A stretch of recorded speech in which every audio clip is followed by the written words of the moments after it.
Hi friends, welcome to మన Bommarillu. Upcoming రివ్యూలోకి వెళ్ళిపోదాం. శరత్ చంద్ర నక్షత్ర అండ్ తన పెద్ద కూతురి కోసం డైమండ్ చైన్ని తీసుకువస్తారు.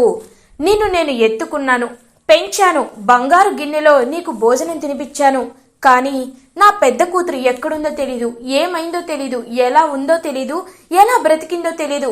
అలాంటి నా పెద్ద కూతురి కోసం నేను ఏం చేసినా తక్కువే. నా శోభాచంద్ర కూతురి కోసం నేను ఎంత చేసినా తక్కువే అని భూమి గురించి మాట్లాడుతూ పాపం చాలా ఎమోషనల్ అవుతూ ఉంటారు శరత్ చంద్ర. అదంతా ఇంకా డోర్ దగ్గర నుంచి వింటూ పాపం భూమి చాలా ఎమోషనల్ అవుతుంది. ఇంకా అపూర్వ అండ్ ఇటువైపు నక్షత్ర మాత్రం చాలా చాలా జెలస్గా ఫీల్ అవుతారు. శరత్ చంద్ర కన్నీళ్ళు తుడుచుకుంటూ అందుకే నేను ఎప్పుడైతే భూమిలోకి తన ఆత్మ శోభాచంద్ర ఆత్మ వచ్చి ఈ మాటలు చెప్పిందో అప్పటి నుండి నేను ఈ విషయమే డిసైడ్ అయ్యాను. నా పెద్ద కూతురు బ్రతికే ఉందని నేను ఖచ్చితంగా నమ్ముతున్నాను. నా పెద్ద కూతురు తిరిగి వస్తుందని నేను ఆశిస్తున్నాను అని కన్నీళ్ళు తుడుచుకొని వెనక్కి తిరిగి చూసేసరికి అక్కడ భూమి కూడా ఏడుస్తూ ఉంటుంది. అమ్మా భూమి, రామ్మా, ఇలా రా అని అంటారు శరత్ చంద్ర. ఇంక భూమి అలా నడుచుకుంటూ వస్తుంది శరత్ చంద్ర దగ్గరికి. అపూర్వ, నీకొక విషయం చెప్పనా? ఇది మీ అందరి ముందే చెప్పాలి అని నేను అనుకుంటున్నాను. ఎందుకో తెలీదు, భూమి అంటే నాకు చాలా దగ్గర మనిషి. భూమి నా ప్రాణాలు కాపాడిందనో, నా కోసం ప్రాణత్యాగం చేయాలనుకుందనో నేను ఈ మాటలు చెప్పటం లేదు. కానీ భూమి అంటే నాకు బాగా కావాల్సిన మనిషిలా, నాకు బాగా దగ్గరైన మనిషిలా అనిపిస్తుంది. ఎందుకో నా పెద్ద కూతురు ఎక్కడుందో నాకు తెలీదు, కానీ భూమిని చూస్తే అనిపిస్తూ ఉంటుంది నా పెద్ద కూతురు ఉంటే, శోభాకి నాకు పుట్టిన కూతురు ఉంటే ఇలానే ఉంటుందని. అందుకే నా పెద్ద కూతురు దొరికేంత వరకు, తనని నేను కనిపెట్టేంత వరకు భూమినే నా పెద్ద కూతురు అని అంటారు శరత్ చంద్ర. ఒక్కసారిగా నక్షత్ర అండ్ అపూర్వ షాక్ అయిపోతారు. అపూర్వ, ఇదిగో ఈ చైన్ తీసుకొని తనకి వేయి, భూమికి నువ్వే వేయమని చెప్తాడనమాట శరత్ చంద్ర. ఇంకా కోపంగా చూస్తూ ఉంటుంది అపూర్వ. ఇంక పాపం తనకి ఎలాంటి చాయిస్ లేదు కాబట్టి ఇంకలా అపూర్వకైతే వేస్తూ ఉంటుంది అపూర్వ భూమికి ఆ చైన్ని. ఇంకా భూమి అయితే అలా కోపంగా అపూర్వ వైపు చూస్తూ ఉంటుంది. సరే, పార్టీకి పెద్ద పెద్ద వాళ్ళు వస్తున్నారు, నేను అందరినీ వెల్కమ్ చేసుకుంటానని చెప్పి, విజిట్ చేస్తానని చెప్పి అలా ఇంకా వెళ్ళిపోతారు శరత్ చంద్ర. నక్షత్ర చాలా జెలస్గా ఫీల్ అయ్యి అక్కడి నుండి వెళ్ళిపోతుంది. ఏంటి అపూర్వ మమ్మీ, చూసావు కదా, నాన్నకి నేనెవరో తెలియకపోయినా నాపై ఇంత ప్రేమ పెంచుకున్నారు. అలాంటిది నాన్నకి నేనే నిజమైన కూతుర్నని తెలిస్తే ఇంకెంత బాగా ఫీల్ అవుతారో నీ ఊహకే వదిలేస్తున్నాను అని అంటుంది భూమి. అవన్నీ కలలే భూమి, నువ్వే తన పెద్ద కూతురువని, నువ్వే ది గ్రేట్ శోభాచంద్ర కన్న కూతురివని తెలిసేదాకా నేను తీసుకువస్తాననుకుంటున్నావా? నెవర్. ఈలోపే నా ప్లాన్లు నాకుంటాయి, అవి చిన్నపిల్లవి, నీకు అర్థం కాదు. నేను చేయాల్సింది చేస్తాను, నిన్ను దూరం చేస్తాను, నువ్వు పోషిస్తున్న పెద్ద కూతురి పాత్రని కూడా మా బావ నుంచి దూరం చేస్తాను అని అంటుంది అపూర్వ. నువ్వు చెయ్యాలంటే ఎప్పుడో చేసేదానివి, ఏమీ చెయ్యలేవు కాబట్టే ఇప్పటి వరకు ఏమీ చేయలేకపోయావు. ఎన్ననుకున్నా ధర్మానికే రోజులుంటాయి, న్యాయమే గెలుస్తుంది. నేనే తన కన్న కూతుర్నని మా నాన్న తెలుసుకునే రోజు వస్తుంది. నేను ఈ ఇంటికి వారసురాలుగా అడుగుపెట్టే రోజు, నిన్ను నీ కూతుర్ని పని మనిషి చేసే రోజు కూడా త్వరలోనే వస్తుంది అని చెప్పి అక్కడి నుండి వెళ్ళిపోతుంది నా భూమి. ఇది ఇలా ఉండగా గగన్ కారులో నక్షత్ర వాళ్ళ ఇంటికి బయలుదేరుతారు. నక్షత్రకి ఉత్తి చేతులతో వెళ్తే ఏం బాగుంటుంది, ఒక బొకే తీసుకువెళ్తానులే, తనకి అదే చాలా ఎక్కువ అని ఇంకా అలా బొకే కొనుక్కుంటూ ఉంటాడు గగన్. రేయ్ అని మళ్ళీ గగన్ అంతరాత్మ ప్రత్యక్షమవుతుంది. ఏంటి మళ్ళీ వచ్చావు, నువ్వు చెప్పిన ప్లాన్ అమలు చేస్తున్నాను కదా అని అడుగుతాడు గగన్. నువ్వు ప్లాన్ అమలు చేస్తున్నావు, కానీ ఏమీ ఆలోచించని ఆ నక్షత్ర కోసమే గిఫ్ట్ కొంటున్నావే, అలాంటిది నీ ప్రాణానికి ప్రాణమైన భూమి కోసం గిఫ్ట్ కొనవా అని అడుగుతారు. ఓ అవును కదా, మర్చిపోయాను, అయ్యో అమ్మ కొన్న నెక్లెస్ ఇంట్లోనే ఉంది, వెళ్ళి తీసుకోనా అని అడుగుతాడు గగన్. రేయ్, అది అమ్మ కొనింది, నువ్వు కొనలేదు కదా. అలాంటప్పుడు నువ్వు నీ చేత్తో కొని ఏదైనా తీసుకువెళ్ళాలి, అర్థమైందా అని అంటారు గగన్ అంతరాత్మ. అర్థమైంది, బాగా అర్థమైంది అని ఇంకా షాప్కి వెళ్ళి గగన్ అయితే భూమి కోసం ఇంకా వెండి పట్టీలని కొంటాడు. ఆ పట్టీలని చూస్తూ మురిసిపోతూ ఉంటాడు గగన్. ఇవి భూమి వేసుకుంటే చాలా బాగుంటాయి, భూమికి చాలా బాగుంటాయి అని చెప్పి చాలా హ్యాపీగా ఫీల్ అవుతాడు Gagan. Super, perfect idea.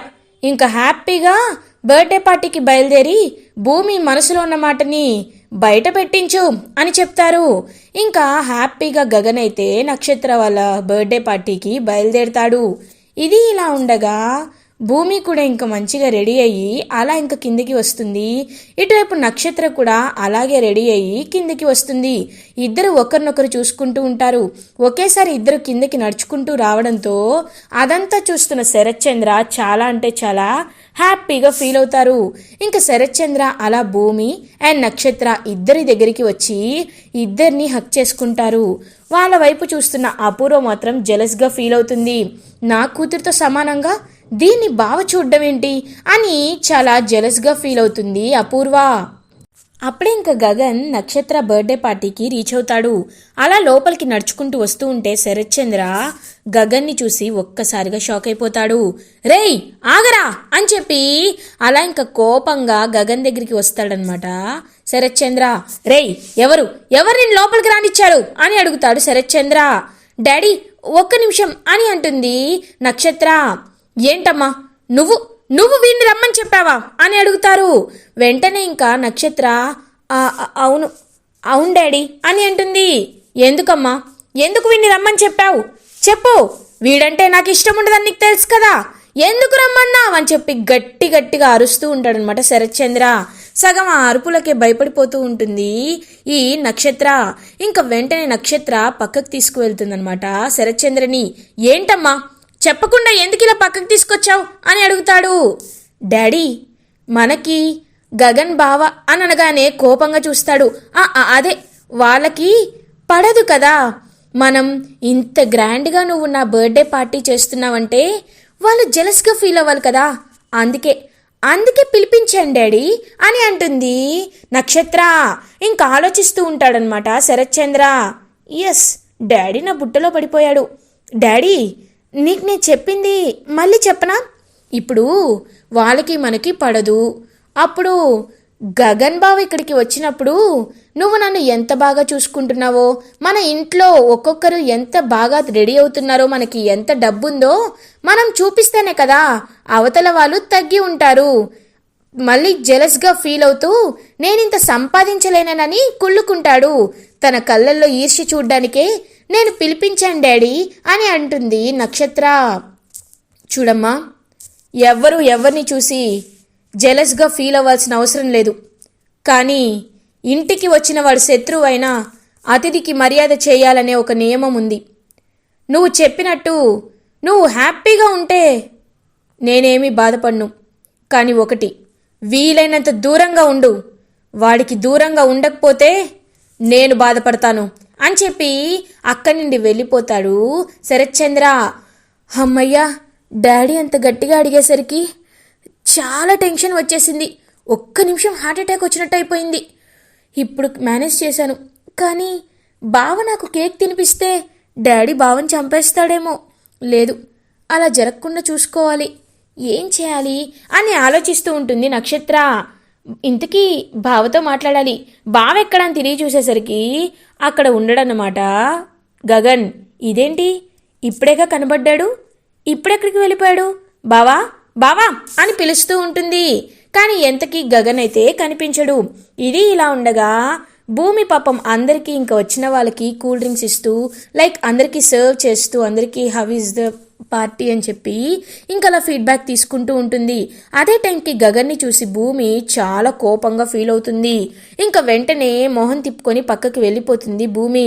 Hello తలతిక్క గారు, ఏంటి అలా వెళ్ళిపోతున్నారు? ఇక్కడ చెట్టంత మనిషిని వస్తే కనిపించట్లేదా అని అంటాడు గగన్.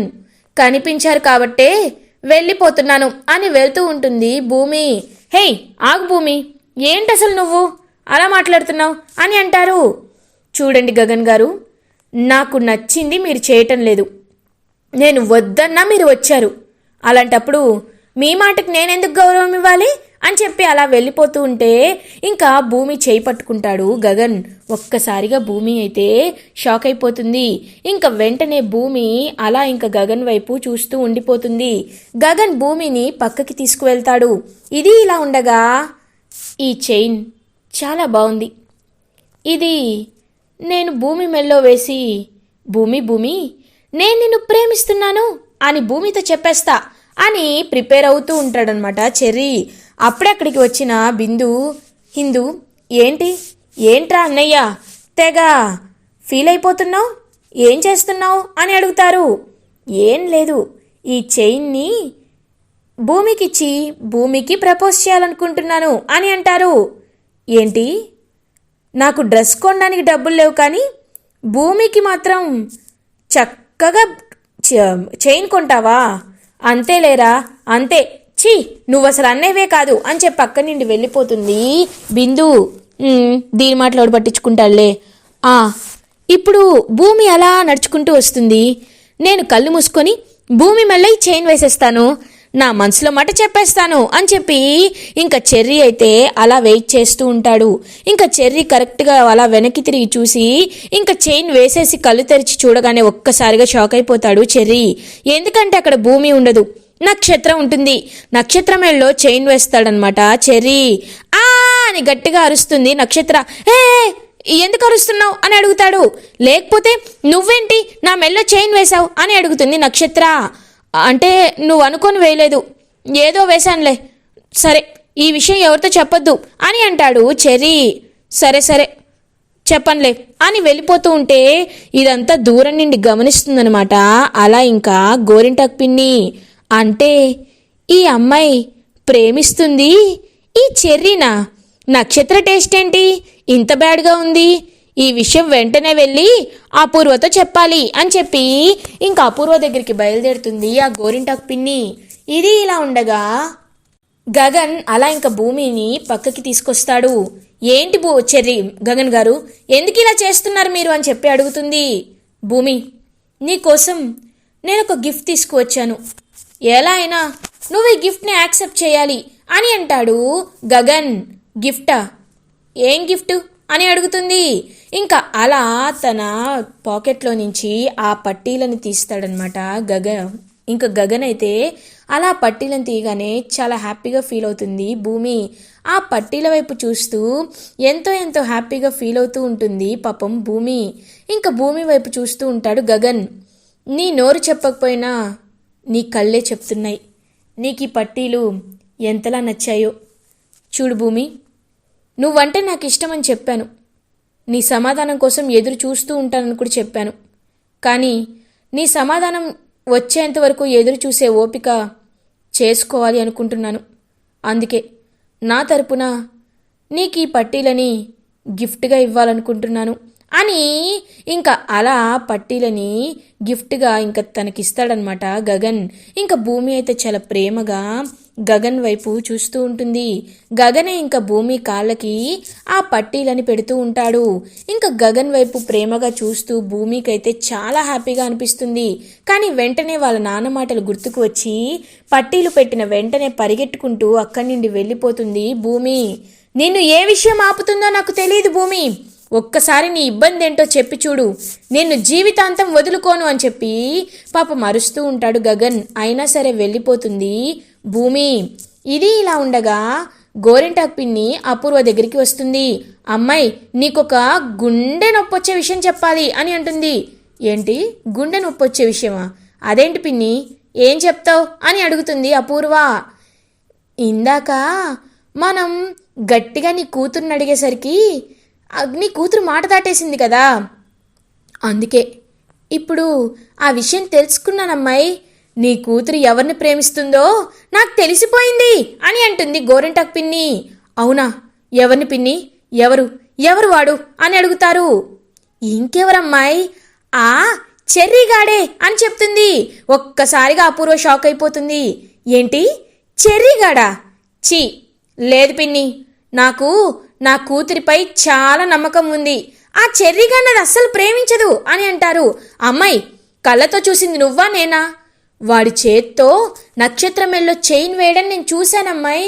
ఇద్దరూ ఏదో సీక్రెట్గా మాట్లాడుకున్నారు కూడా. తర్వాత అది వెళ్ళిపోయింది, వీడు వెళ్ళిపోయాడు. కావాలంటే నీ కూతురు నా చైన్ గురించి అడుగు అని అంటుంది. ఇంకా అలా అప్పుడే వస్తూ ఉంటుంది నక్షత్ర. నేను అడుగుతాను లాగు. ఇదిగో నక్షత్ర అని పిలుస్తుంది గోరింటాకు పిన్ని. ఏంటి గోరింటాకు అని అడుగుతుంది నక్షత్ర.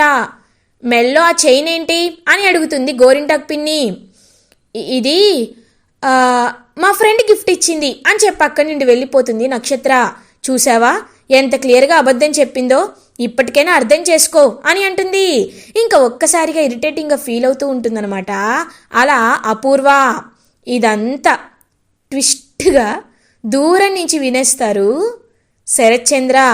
అంటే నా కూతురు నక్షత్ర చెర్రీని ప్రేమిస్తోందా? ఆ విషయం నాకు డైరెక్ట్గా చెప్పలేక ఇలా మాట తీసుకుందా అని ఇంకా హ్యాపీగా ఫీల్ అవుతారనమాట. అలా ఇంకా ఈ శరత్చంద్ర అయితే ఇంకా అందరి ముందుకి వస్తారు శరత్చంద్ర. నక్షత్ర కూడా అందరి ముందు కేక్ కట్ చేయడానికి ఇంకా వస్తుంది. అలా ఇంకా కేక్ కట్టింగ్లో గగన్ని పిలుస్తూ ఉంటుంది నక్షత్ర. గగన్ మాత్రం రాకుండా దూరంగా నించుంటారు. అందరికీ ఒక విషయం చెప్పాలి అనుకుంటున్నాను. ఇవాళ నా కూతురు నక్షత్ర బర్త్డే. నా ఒక్కగానొక్క కూతురి బర్త్డేని ఎంతో గ్రాండ్గా చేయడం నాకు చాలా సంతోషంగా ఉంది. కొంతమందికి బుద్ధి రావాలని కూడా నేను మనస్ఫూర్తిగా కోరుకుంటున్నాను. అమ్మా నక్షత్ర, ఈ డాడీకి నీ మనసులో ఏముంటుందో బాగా తెలుసు. నువ్వు కోరుకున్నదే నీకు నేను ఇవ్వాలి అనుకుంటున్నానమ్మా. నువ్వు నా దగ్గర మాట ఎందుకు తీసుకున్నావో నాకు అర్థమైంది అని అంటారు. అలా శరత్చంద్ర, డాడీ మీరు ఇంత ఫాస్ట్గా నన్ను అర్థం చేసుకుంటారని నేను అనుకోలేదు. థ్యాంక్ యూ డాడీ అని మనసులో అనుకుంటూ, అంటే గగన్ బావ గురించి డాడీకి అర్థమైపోయిందనమాట. ఎస్ అని హ్యాపీగా ఫీల్ అవుతుంది నక్షత్ర. ఇప్పుడు వినండి, అందరి ముందు నేను అనౌన్స్ చేస్తున్నాను. వీలైనంత త్వరగా నక్షత్రకి చెర్రీకి పెళ్లి చేస్తాను అని అంటారు. శరత్చంద్ర ఒక్కసారిగా షాక్ అయిపోతుందనమాట. అలా ఇంకా నక్షత్ర డాడీ అని అంటుంది. అమ్మా నాకు తెలుసమ్మా, నువ్వు వాణ్ణే ప్రేమిస్తున్నావని నేను తెలుసుకున్నాను. నీ ఇబ్బంది కూడా నేను అర్థం చేసుకున్నాను. చూడమ్మా నక్షత్ర, నువ్వేమీ బాధపడద్దు. ఈ విషయంలో చెప్పడానికి కూడా భయం పడ్డానికి ఏముంది? వాడు నా మేనల్లుడు. నా మేనల్లుడిని పెళ్లి చేసుకుంటే నువ్వు మా ఇంట్లోనే ఉంటావు కదా. ఆ విషయంలో నువ్వు ఎందుకింత భయపడ్డావో నాకు అర్థం కాలేదు. వచ్చే ముహూర్తానికే నక్షత్రకి చెర్రీకి పెళ్లి చేస్తున్నాను అని అందరి ముందు అనౌన్స్ చేసేస్తారనమాట. అలా ఇంకా శరత్చంద్ర ఇంకా ఒక్కసారిగా నవ్వొస్తుంది భూమికి. ఇంకా నవ్వుతూ అలా తన వైపు చూస్తూ ఉంటుంది నక్షత్ర వైపు. నక్షత్ర చాలా జెలస్గా ఫీల్ అవుతుంది. ఇంకా భూమి మాత్రం ఎంతో హ్యాపీగా ఫీల్ అవుతూ ఇంకా సంతోషపడుతుంది భూమి. ఇలా ఎపిసోడ్ ఎండ్ అవుతుంది. ఫర్దర్ ఎపిసోడ్ రివ్యూస్ ముందుగా మీకు కావాలి అనుకుంటే మా ఛానల్ని సబ్స్క్రైబ్ చేసుకోండి. Thanks for watching.